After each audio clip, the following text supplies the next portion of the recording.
Salut à tous, bienvenue. Vous vous passionnez pour Bereshit, pour Israël et l'espace. Est-ce que Israël va vraiment devenir une nation spatiale ?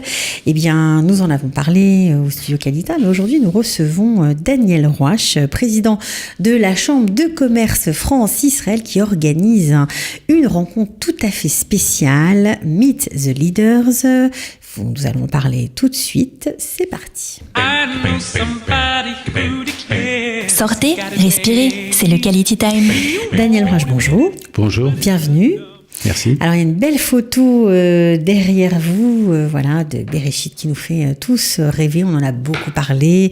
Mais là, vous avez envie de faire un petit arrêt sur image avant l'alunissage qui est prévu le 11 avril prochain pour voir un petit peu quel a été aussi le rôle de la France dans cette aventure et puis aller à la rencontre de ceux qui ont fait que ça a été possible parce qu'il faut de l'argent pour financer ce genre de voyage dans l'espace. Alors, qu'est-ce que vous allez organiser demain, voilà, le 25 mars 2019, Meet the Leader, c'est le titre de votre rencontre à Tel Aviv. Oui, effectivement, la rencontre se déroulera à partir de 18h, va durer 2 heures. Et l'objectif numéro 1, c'est de présenter la composante française du programme spatial israélien. Beaucoup de spécialistes, d'experts, de ceux qui sont habitués à voir ce qui se passe entre la France et Israël, ont une tendance à oublier ce secteur, alors c'est complètement paradoxal, parce que c'est l'un des secteurs qui marche le mieux entre la France et Israël. La France, il y a beaucoup de coopération, les gens ne le savent pas. Le savent pas parce que en fait, souvent ça se fait de manière discrète par des experts qui collaborent les uns aux autres. Ils sont pas sans arrêt en train de communiquer sur leurs actions. Ils signent des accords. Il y a beaucoup de déplacements entre les deux pays. Mais un des points qui est des marqueurs pour moi de la relation France-Israël, c'est le fait que la France est 3e position comme partenaire scientifique d'Israël. C'est un résultat qui a été tenu pendant des années. Il y a énormément de pays qui collaborent avec Israël sur le plan scientifique, des accords, mais il se trouve que France et Israël ont signé des accords depuis longtemps. Et l'accord numéro 1 qui a été signé, c'est avec le CNES. Le CNES connaît parfaitement l'environnement israélien. Et ce qui est très marquant aussi, c'est le fait qu'il y ait des transferts de technologies et de savoir-faire français ici en Israël, que les Israéliens également se rendent en France et qu'il y a des échanges qui sont tout à fait naturels entre les parties. Donc l'objectif de la soirée, c'est tout simplement de chanter cette collaboration technologique spécifique entre Israël et la France. Mais tous les partenaires qui ont participé à l'aventure seront présents ? Pas tous, mais bon, on a... D'abord, beaucoup de gens sont en action par rapport à ce qui se passe actuellement avec Bereshit, avec le satellite. Donc, ils ne peuvent pas tous venir nous voir, mais en fait, on a rassemblé quand même les grands leaders, et il va y avoir Israel Aircraft Industry, Tassia Avirit, avec la numéro 2 qui va être là, qui est intégrée complètement au projet. On a également du côté français les grands partenaires qui connaissent parfaitement la relation binationale. Nous avons également l'ambassadrice de France en Israël qui a décidé de venir et de marquer un point, puisque cet événement, ça fait longtemps qu'on n'en avait pas parlé. Les services scientifiques de l'ambassade de France sont très actifs, mais la partie économique et commerciale, on en parlait peu. Pour être honnête avec vous, le point qui m'a amené vers cette décision, c'est que j'ai vu une photo qui m'a été envoyée par mon entourage proche, et c'était une photo où on voyait des enfants de Rehovot ensemble qui fêtaient un Shabbat, l'envoi du satellite. L'envoi du satellite. Et la raison était simple, c'est que toute la ville de Rehovot s'est mise au diapason, parce que c'est l'Institut Weizmann qui est derrière une grande partie du déroulement de ce projet.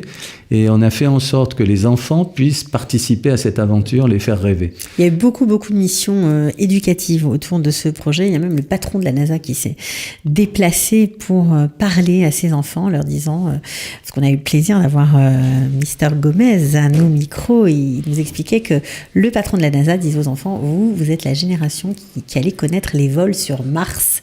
Donc on était vraiment on est dans le rêve, quoi, vraiment. Enfin, dans le rêve qui devient réalité, a priori. Alors, ce qui se passe par rapport à la France et Israël, beaucoup de gens savent qu'il y a eu des coopérations dans le domaine aéronautique, c'est une évidence. On sait qu'il y a des coopérations qui ont été élaborées dans le secteur des drones, mais on connaît peu l'évolution très profonde qui a lieu actuellement entre Israël et la France dans le domaine aéronautique et spatial. En fait, c'est un champ qui mérite d'être exploré. Nous avons 12 personnes qui vont s'exprimer, 12 speakers. C'est beaucoup. Vous attendez combien de personnes ? 175 personnes qui se sont enregistrées, mais nous allons jusqu'à à peu près 205 personnes. D'accord. Et nous savons qu'il y a toujours entre 170 et 210, on a... Okay. De gens qui vont venir assister aux conférences. Les gens qui viennent assister sont des gens qui font partie du monde universitaire, du monde des affaires, du monde de l'économie, beaucoup de start-upistes qui sont intéressés pour apprendre, et des curieux qui veulent voir ce dont il s'agit. Donc la Chambre de commerce Israël-France ouvre ses portes. Ça se passe à la Bourse de Tel Aviv. Il faut savoir que c'est une salle qui est très belle, dans laquelle les gens peuvent communiquer entre eux, puisqu'il y a des tables entre eux. Et ensuite, il y a une partie qui est networking, qui est assez classique, mais sur lequel on crée pendant la conférence des tout petits moments où les gens peuvent se parler. Se parler, et également les gens qui sont des speakers savent à l'avance qu'ils doivent rester après pour communiquer. Donc l'idée de base, c'est le networking. Donc en gros, si on travaille dans le domaine spatial, ou en tout cas si on a des intérêts, il faut venir à cette conférence qui aura lieu. Enfin, ce mythe de leaders, je ne sais pas si on peut appeler ça une conférence, mais en tout cas, cette rencontre, ce meeting, qui aura lieu à Tel Aviv Stock Exchange de Achuzat Beit Street, voilà, ou Rehov Achuzat Beit, au numéro 2. Si ça vous branche, vous pouvez y aller. On s'inscrit d'abord sur le site Israël Valley, c'est mieux. Voilà, nous avons sur Eventbrite, il suffit de s'inscrire, vous vous inscrivez, et à l'entrée, parce que c'est également la bourse de Tel Aviv, on ne peut pas rentrer facilement, il faut s'enregistrer avant, mais nous avons prévu pour les auditeurs une entrée amicale, et s'il y a un souci, il suffit de m'appeler, Daniel Rouache, voilà, je serai là. Donc ce n'est pas une entrée payante, hein, bien sûr, c'est gratuit. C'est une entrée gratuite, oui. En fait, nous sommes sponsorisés par la banque Discount. Ouais. Partenaire du projet aussi. Partenaire, et nous sommes également sponsorisés par un très gros projet entre le Technion et le SCP, puisque je suis en train de travailler pour finaliser une chaire de management entre le SCP Europe, une grande école de management, et le Technion. Nous avons déjà signé un Memorandum of Understanding. Nous avons des échanges d'étudiants. 45 étudiants de l'ESCP étaient ici en Israël récemment. Et ce dimanche, donc la fin de la semaine prochaine, nous avons 16 étudiants du Technion de Haïfa qui viennent à Paris pendant plusieurs jours, qui sont avec nous, et également avec un accompagnement il va y avoir 2-3 personnes qui vont accompagner. Donc c'est une véritable mission avec une visite des étudiants du Technion de lieux particuliers à Paris, dont le Stock Exchange, avec des rencontres de haut niveau. Alors justement, il y a beaucoup d'attentes autour de ce satellite. On se demande s'il va réussir à l'unir ou pas. Qu'est-ce que ça va changer pour Israël, et quel est l'intérêt que porte la France à cette réussite incroyable, il faut bien le dire, parce que les budgets qui ont été dépensés pour faire voler je ne sais pas comment on peut dire ça, mais en tout cas pour faire traverser l'espace à ce satellite sont beaucoup moins importants que ce qui se passe en général dans les nations spatiales. Alors il y a beaucoup d'attentes. Quel va être le rôle de la France? Qu'est-ce que la France attend? Est-ce qu'il va y avoir des programmes spéciaux qui vont être développés ou pas? Ce que la France attend, c'est bien évidemment d'avoir des échanges technologiques avec Israël. Ce qui marche le mieux entre la France et Israël, c'est le dialogue technologique. Un dialogue technologique, c'est lorsque vous êtes un ingénieur français, vous venez ici en Israël, vous avez une mission, vous travaillez avec des Israéliens, et automatiquement, vous allez discuter sur la capacité technologique, vous transférez votre technologie, votre savoir-faire, et vous élaborez un dialogue. Quel est l'intérêt pour Israël ? L'intérêt est absolument majeur.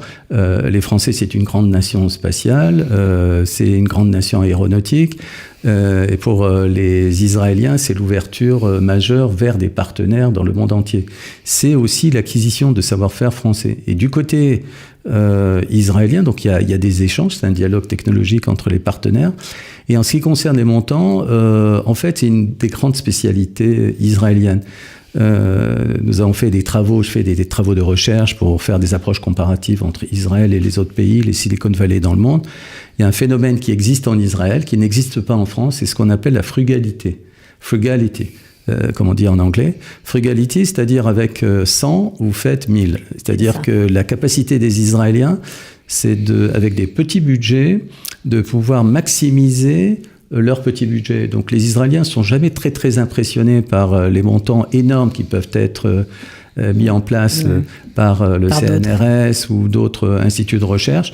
Ce qui compte, c'est l'efficacité et l'innovation. Les Israéliens non, mais par contre, les autres doivent être impressionnés du peu d'argent dépensé par rapport à eux pour une telle mission. En fait, il faut savoir que la coopération existe depuis maintenant 15 à 20 ans. Ils ont l'habitude. Ils se connaissent. Il y a une confiance qui s'est établie. Les grands leaders israéliens sont des gens, j'en connais certains, ils travaillent 70 heures, 80 heures par semaine. Ils sont disponibles tout le temps.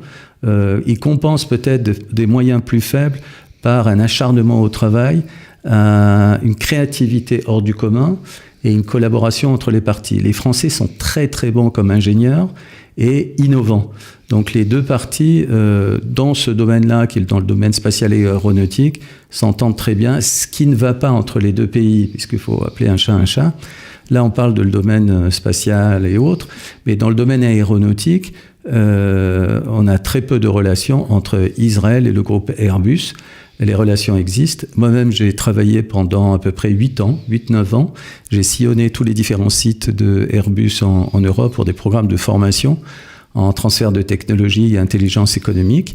Et j'ai vu jusqu'à quel point les Israéliens étaient absents. Il n'y a pas de relation entre le groupe Airbus et Israël en général. Les Israéliens ont toujours privilégié des accords avec les Américains ou d'autres. Les seuls accords qui existent, c'est entre Israël et l'Allemagne sur le plan aéronautique et spatial, qui marche très bien, et quelques petites coopérations avec les Français. Vous le regrettez? Mais bien sûr, parce qu'en fait, quand on fait une analyse des relations commerciales entre la France et Israël, si la France avait vendu à Israël X Airbus, on n'aurait pas une situation dans laquelle la France est classée très loin parmi les grands partenaires d'Israël. Et je regrette énormément un point, c'est que les Israéliens, par aveuglement technologique avec les Américains, n'ont pas vu venir les exploits des Européens, donc les exploits de Airbus. Quand vous parlez avec les Israéliens, ils ne jurent que par l'Amérique, Boeing.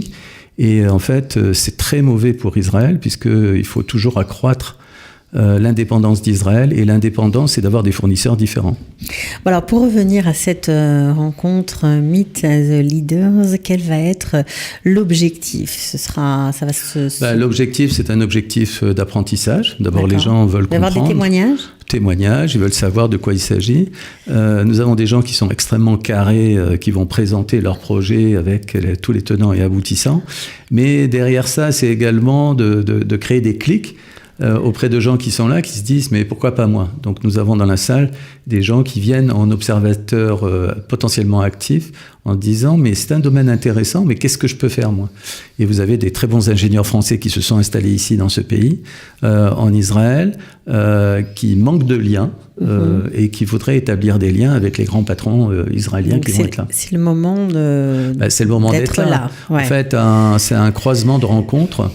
Et de toute manière, si nos éditeurs ne peuvent pas être à la réunion de la Chambre de commerce, il y a une autre réunion qui va avoir lieu en France, mais très certainement au mois de juin, je vais lancer un très grand forum des relations France-Israël de business. Ça sera la fête au business France-Israël avec des témoignages, probablement à la bourse de Tel Aviv. Actuellement, nous sommes en train de chercher les sponsors. Mais en fait, tout le monde nous encourage à aller plus loin, plus fort, établir des liens de qualité.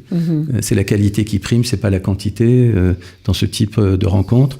Et à un moment donné ou à un autre, les gens se rencontrent et continuent la relation après une conférence comme celle-là. Vous pouvez nous donner quelques noms des intervenants? On a parlé de l'ambassadrice, mais il y a aussi des gens de Space Hill qui vont être là, j'imagine, ou Space Alors il y a les gens de Space Israel. Il y a une personnalité qui est là. C'est le représentant de ST Microelectronics qui est ici en Israël.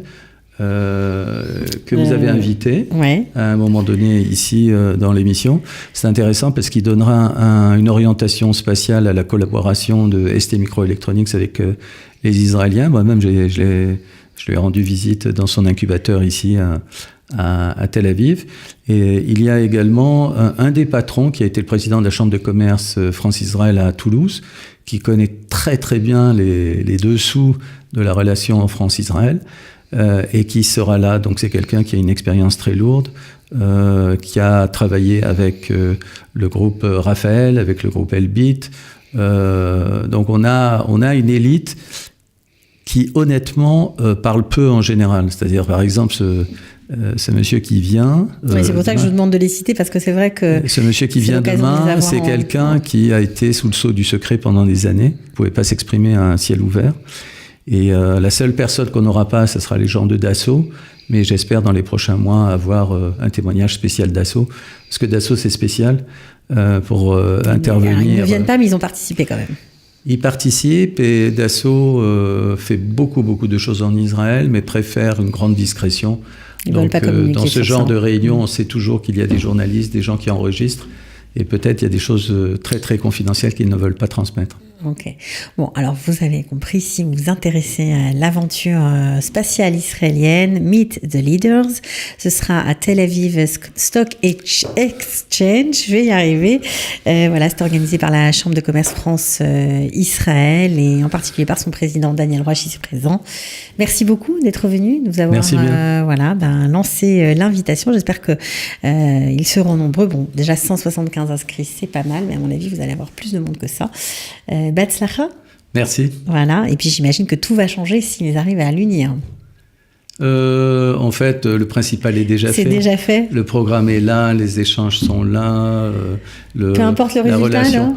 Pour moi, c'est pas fondamental, parce qu'en fait, j'ai beaucoup appris avec le programme israélien, le LAVI, qui avait été lancé, qui a été arrêté, mais ça n'a pas du tout empêché les Israéliens de continuer à se développer dans le secteur, à s'organiser. Donc, le principal, c'est que vous ayez des ingénieurs et des gens de très très haut niveau qui puissent collaborer, accumuler des expériences, accumuler de la technologie et se développer. Et là, on y est, quoi. L'une des grandes caractéristiques d'Israël, c'est la résilience. C'est-à-dire, il peut y avoir X échecs, mais les Israéliens continueront. Ouais. On a eu un astronaute israélien qui est mort, malheureusement, avec l'explosion de Columbia. Ouais. Donc on est dans un contexte en progression constante, en apprentissage constant et en développement constant. Donc Israël, c'est le pays de l'avenir. S'ils réussissent à l'unir, ce sera la cerise sur le gâteau. Mais ça sera une belle aventure. Surtout les investisseurs qui ont mis des centaines de millions de dollars seront extrêmement heureux parce que ça fera boule de neige, ça va attirer l'attention sur le développement technologique israélien dans ce secteur. Merci beaucoup, Daniel Roche. Merci bien. À bientôt. Sortez, respirez, c'est le Quality Time.